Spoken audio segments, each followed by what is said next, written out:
Hi viewers, welcome to Tamil talents channel. இன்னைக்கு நம்ம பார்க்க போகிறது துரியோதனன் பிறப்புக்கு காரணமே கர்ணன் தான்.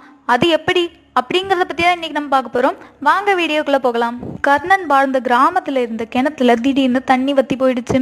இதனால் அந்த கிராமத்து மக்கள் எல்லாரும் பக்கத்து கிராமத்தில் போய் பொற்காசுகளை கொடுத்து தண்ணி வாங்க வேண்டிய நிலை உருவாகிடுச்சு. இந்த சம்பவம் நடக்கும்போது கர்ணனுக்கு வெறும் 10 வயசு தான். தன்னோட கிராமத்து மக்கள் தண்ணி இல்லாம கஷ்டப்படுறத பார்த்த கர்ணன் ரொம்பவே வேதனைப்பட்டாரு. தன்னோட கிராமத்து கிணத்துல ஏன் தண்ணி வரலன்னு கிராமத்து மக்கள் கிட்ட கர்ணன் கேட்கும்போது அவங்க சொல்றாங்க, அந்த கிணத்துக்கு அடியில யக்ஷராஜன் இருக்காருன்னு. அவருடைய மனசை குளிர்விச்சா மட்டும்தான் அந்த கிணத்துல தண்ணி வரும். அது மட்டும் இல்லாம அந்த கிணத்துக்குள்ள போன யாரும் இதுவரை திரும்பி வந்ததில்லைன்னு அந்த கிராமத்து மக்கள் சொல்றாங்க. இதையெல்லாம் கேட்ட கர்ணன் தன்னோட கிராமத்து மக்களுக்கு எப்படியாவது தண்ணி கிடைக்க வழி செய்யணும்னு தன்னோட உயிரை பணையம் வச்சு ஒரு கயிறை பிடிச்சி கிணத்துல இறங்குறாரு கர்ணன். இதை பார்த்த கர்ணனோட தாய் ராதா கர்ணனுக்கு என்ன ஆகுமோன்னு சொல்லி அழுது புலம்புறாங்க. கர்ணன் கிணத்துக்குள்ள போக போக ஆழம் அதிகமாகுது. ஒரு கட்டத்துல கர்ணன் கொண்டு போன கயிறும் பத்தாம போகுது. உடனே கர்ணன் கயிறை விட்டு கீழே குதிக்கிறாரு. கிணத்துக்குள்ள பயங்கரமான இருட்டா இருக்கு. உடனே கர்ணன் தன்னோட கையால நெருப்பு மூட்டி முன்னேறி போறாரு. அந்த சமயம் ஒரு பாம்பு கர்ணனோட காலை இறுக்கமா பிடிக்குது. கர்ணன் அதை பயப்படாம தன்னோட கையால எடுத்து வெட்டும் போது அந்த பாம்பு மறைஞ்சிருது. இதே போல 5 பாம்புகள் மறையுது. கிணத்துக்கு மேல ராதா, அதிரதன் எல்லாரும் ரொம்பவே பயத்தோட கர்ணன் எப்போ வெளியே வருவான்னு காத்துக்கிட்டு இருக்காங்க. கர்ணன் முன்னேறி போக போக ஒரு வெளிச்சமான ஒளி வருது. அதை பார்க்க கடவுள் போல தெரியுது. அதுல இருந்து ஒரு உருவம் தெரியுது. அது என்ன தாக்க போறியான்னு கேக்குது. அதுக்கு கர்ணன் சொல்றாரு, ஒளி பொருந்திய எல்லாமே கடவுளுக்கு சமம்னு சொல்றாரு. உடனே ஒளியிலிருந்து யக்ஷராஜன் உருவாகி, நான் தான் யக்ஷராஜன், நான் நாகத்தோட தலைவன், வருணனோட சேவகன் மற்றும் நீர் வளத்தோட சாமின்னு தன்னை அறிமுகம் செய்கிறாரு. இந்த கிணறு என்னோட சாம்ராஜ்யம். இங்கே யாரெல்லாம் வராங்களோ அவங்க என்னோட கேள்விக்கு பதில் சொல்லணும். அவங்க சொல்கிற பதில் என்னோட மனசுக்கு நிம்மதியை தந்தா மட்டுமே அவங்கள இங்கேருந்து விடுவிப்பேன்னு சொல்கிறாரு யக்ஷராஜன். ஒருவேளை நான் கேட்குற கேள்விக்கு அவங்க பதில் சொல்லலைன்னா மரண தண்டனை கொடுப்பேன்னு சொல்றாரு. இதை கேட்ட கர்ணன் கொஞ்சம் கூட பயம் இல்லாம, ஒருவேளை இந்த கிணத்துல விலங்குகள் வந்து விழுந்தா அதுகிட்டையும் கேள்வி கேட்பீங்களான்னு கேட்குறாரு. அதுக்கு யக்ஷராஜன் சிரிச்சுக்கிட்டே சொல்றாரு, விலங்குகளுக்கு ஞானம் கிடையாதுன்னு. பிறகு கர்ணன் கேட்குறாரு, ஞானம் எப்படி பிறக்குதுன்னு. அதுக்கு யக்ஷராஜன் சொல்றாரு, ஒருவன் குருகுல கல்வி போறதால ஞானம் கிடைக்கும். அப்படி அவன் குருகுல கல்விக்கு போகலைன்னா தன்னோட வாழ்க்கை அனுபவத்தை வச்சு எப்படியாவது நான் கேட்குற கேள்விக்கு பதில் சொல்லணும். பிறகு கர்ணன் கேட்குறாரு, அஞ்ஞானிக்கும் அறியாதவனுக்கும் என்ன வித்தியாசம்னு.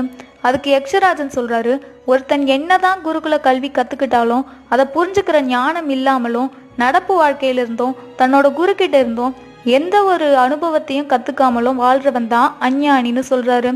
அறியாதவன்னா எந்த கல்வியும் கற்காதவன், எந்த அனுபவமும் இல்லாதவன்னு சொல்றாரு.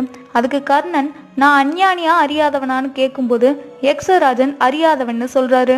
அதனால என்கிட்ட கேள்வி கேட்டு எந்த பயனும் இல்லைன்னு கர்ணன் சொல்லிட்டு கடைசியா கர்ணன் கேட்குறாரு, சில பேர் பிராமணர் சத்திரியர்களா மட்டும், சில பேர் கீழ் ஜாதிக்காரங்களா, சூத்திரர் வைசியர்களா மட்டும் ஏன் பிறக்கிறாங்கன்னு கேட்குறாங்க. அதுக்கு யக்ஷராஜன் சொல்றாரு, பிராமணர்களா சத்திரியர்களா பிறக்கிறவங்க போன ஜென்மத்துல புண்ணியம் செஞ்சவங்க, சூத்திரர்கள் வைசியர்களா பிறக்கிறவங்க எல்லாம் போன ஜென்மத்துல பாவம் செஞ்சவங்கன்னு சொல்றாரு யக்ஷராஜன். அதுக்கு கர்ணன் சொல்றாரு, பிராமணர்கள் சத்திரியர்கள் எல்லாம் இது தெரிஞ்சுமா பாவம் பண்றாங்கன்னு. இதுக்கு பதில் சொல்ல முடியாம திணறாரு யக்ஷராஜன். பிறகு கர்ணனுக்கு யக்ஷராஜன் ஒரு வரம் கொடுக்கறதா சொல்றாரு. அதுக்கு கர்ணன், வற்றிய இந்த கிணத்துல மறுபடியும் தண்ணீர் வரணும்னு கேட்குறாரு. யக்ஷராஜனும் அந்த வரத்தை சந்தோஷமா கொடுக்குறாரு. வற்றிய கிணத்துல நீரும் நிரம்பிடுச்சு. ஆனா இதை பார்த்து மந்திரி அந்த கிணத்து தண்ணியில விஷத்தை கலக்குறாரு.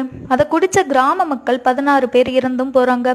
இதுக்கு காரணம் கர்ணன் தான் ஊர் தலைவர்கள் எல்லாம் குறை சொல்றாங்க. ஆனா சில பேர் 10 வயசு பையன் எப்படி விஷத்தை கலந்துருப்பானோ சொல்றாங்க. கொதிக்கிற எண்ணெயில கர்ணனை சத்தியம் செய்ய சொல்றாங்க. இதனால கர்ணனுக்கு ஏதாவது பாதிப்பு ஏற்பட்டுடுச்சுன்னா கர்ணன் தான் குற்றவாளி, அப்படி எதுவும் ஆகலைன்னா கர்ணன் நிரபராதின்னு சொல்றாங்க. ஆனா உண்மையிலேயே அந்த கிணத்துல விஷத்தை கலந்தது அந்த ஊர் மந்திரி தான். ஏன்னா அந்த கிணத்துல தண்ணி வந்துடுச்சுன்னா அரசாங்கத்துக்கு சரியான வருமானம் வராதுன்னு. கர்ணன் எண்ணெயில கையை வைக்க போறத பார்த்த அதிரதன் கர்ணனுக்கு எதுவும் ஆகக்கூடாதுன்னு தான் தண்ணியில விஷத்தை கலந்து அந்த குற்றத்தை பண்ணினதா ஏத்துக்கிறாரு. அந்த சமயம் கர்ணனுக்கு என்ன பண்றதுன்னே தெரியல. தன்னோட தந்தை இந்த மாதிரி தப்பா செய்ய மாட்டார்னு கர்ணனுக்கு நல்லாவே தெரியும். மந்திரி அதிரதனோட கையில சங்கிலியை மாட்டி திருதராஷ்டிரனோட அரசவைக்கு கூட்டிட்டு போறாங்க. கர்ணனும் பின்னாடியே போறாரு. மந்திரி கர்ணனும் அவனோட தந்தையும் குற்றவாளிகள்னு சொல்ல விதுரர் இதை ஆழ்ந்து விசாரிக்கணும்னு சொல்றாரு. ஆனா மந்திரி இவனால 16 பேர் உயிர் போயிருக்கு, இவனுக்கு உடனடியா மரண தண்டனை கொடுக்கணும்னு சொல்றாரு. ஆனா திருதராஷ்டிரன் சொல்றாரு, என்னுடைய மனைவி காந்தாரிக்கு இன்னைக்கு குழந்தை பிறக்க போகுது, அதனால இன்னைக்கு நான் யாருக்கும் மரண தண்டனை கொடுக்க மாட்டேன். அதனால ஒரு நாள் உங்களுக்கு அவகாசம் கொடுக்குறேன். இந்த ஒரு நாள்ல நீங்க நிரபராதின்னு நிரூபிச்சா உங்களுக்கு மரண தண்டனை விதிக்க மாட்டேன்னு சொல்றாரு. அந்த சமயம் மருத்துவச்சி ஒருத்தி அவைக்கு ஓடி வந்து, அரசே, உங்களுக்கு குழந்தை எதுவும் பிறக்கல, உங்களுக்கு பிறந்தது ஒரு ஊன் பிண்டம் தானே அழுதுகிட்டே சொல்றா. உடனே திருதராஷ்டிரனுக்கு கோவத்துல என்ன செய்யறதுன்னு தெரியல. அதனால அதிரதனுக்கு மரண தண்டனை விதிக்கிறாரு. கர்ணன் மனசுல ஒரு நிரபராதியை தண்டிக்கிறதான்னு எண்ணங்கள் ஓடிக்கிட்டு இருக்கு. பிறகு இந்த விஷயமெல்லாம் பீஷ்மர் காதுக்கு வருது. பீஷ்மர் தண்டனையை ஒத்தி வைக்க சொல்றாரு.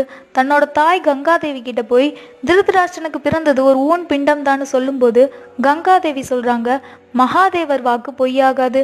நாளைக்கு சூரிய உதயத்துக்கு முன்னாடி வியாசர அஸ்தினாபுரத்துக்கு கூட்டிட்டு வந்துடு, இல்லைன்னா அந்த மாமிச பிண்டம் வெறும் பிண்டமாவே போயிடும்னு கங்காதேவி சொல்றாங்க.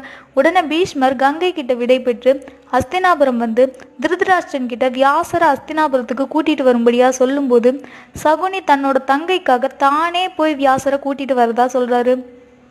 வியாசர் இருக்கிறது ஒரு அடர்ந்த வனம், யாரும் தன்னை தொந்தரவு பண்ணக்கூடாதுன்னு அப்படிப்பட்ட காட்டுல வாழ்றாரு வியாசர்.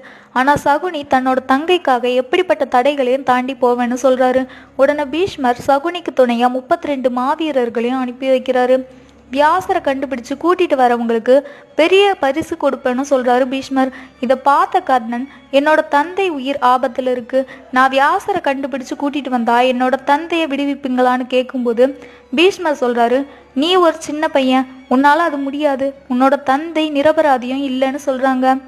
நான் வியாசரை கூட்டிட்டு வந்தா நான் கேட்குற பரிசு தருவீங்களான்னு கர்ணன் மறுபடியும் கேட்கும்போது பீஷ்மர் சரின்னு சொல்றாரு. கர்ணன் ஒரு குதிரையில ஏறி சகுனியோட தேரையும் தாண்டி வேகமா போய் வியாசரை தேடுறாரு.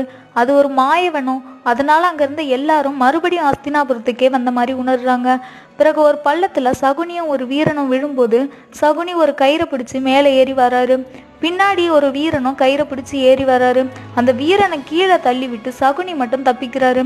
சகுனிக்கு துணையா வந்த வீரர்கள் எல்லாரும் பயந்து ஓடி போயிட்டாங்க. பிறகு சகுனியும் கர்ணனும் மட்டும் தொடர்ந்து வியாசரை தேடி முன்னேறி போறாங்க. ஒரு கட்டத்துல சகுனியும் இதுக்கு மேல என்னால முன்னேற முடியாதுன்னு திரும்பி போயிட்டாரு. கர்ணன் மட்டும் தனியா போய் வியாசரை கண்டுபிடிச்சு அஸ்தினாபுரத்துக்கு கூட்டிட்டு வராரு.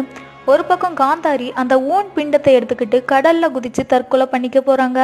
இன்னொரு பக்கம் சூரிய அஸ்தமனம் ஆகிடுச்சுன்னா அந்த ஊன் பிண்டம் வெறும் பிண்டமாவே ஆகிடும்னு கர்ணன் வேகமா வியாசரை கூட்டிட்டு வர்றாரு.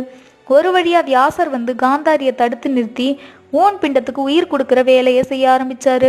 அரண்மனையில இருந்த எல்லாருக்குமே ஒரே சந்தோஷம். பிறகு திருதராஷ்டிரன் உனக்கு என்ன பரிசு வேணும்னு கர்ணன் கிட்ட கேட்கும்போது கர்ணன் சொல்றாரு, தன்னோட தந்தை ஒரு நிரபராதி, அதனால தன்னோட தந்தை மரியாதையோட வாழணும், அதனால தன்னோட தந்தைய இந்த தண்டனையிலிருந்து விடுவிக்கும்படியா கர்ணன் சொல்றாரு. திருதராஷ்டிரனும் சந்தோஷமா அதிரதனை அந்த தண்டனையிலிருந்து விடுவிக்கிறாரு.